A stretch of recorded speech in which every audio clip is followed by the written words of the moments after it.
नमस्कार दोस्तों, स्वागत करता हूं अभिनेता ऑफिशियल न्यूज़ में। हमारे चैनल पर पहली बार आए हैं तो हमारे चैनल को सब्सक्राइब करें और वीडियो के लाइक करें। ये खबर है प्रमोद प्रेमी यादव जी का फिल्म, जिनका फिल्म का नाम है दिल फसल तोहरा दुपट्टा में। उसी के बारे में बहुत ही बड़ी जानकारी देने वाला हूं दोस्तों। वीडियो को पूरा देखें तभी समझ में आएगा। इस फिल्म का निर्माता है कौसर खान और निर्देशक है सुनील धारिया। और इस फिल्म में हीरो है प्रमोद प्रेमी यादव जी और प्रियंका राय, जो कि बहुत सारे एल्बम में काम कर चुकी है प्रमोद प्रेमी यादव जी के साथ।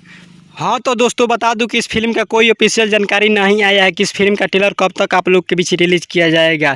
जैसा ही कन्फर्म रिलीज डेट आता है तो अलग से वीडियो बनाकर बता दूंगा। अभी खाली सिर्फ फर्स्ट लुक पोस्टर आया है और फिल्म का ट्रेलर के बारे में कोई ऑफिशियल जानकारी नहीं मिला है हमें।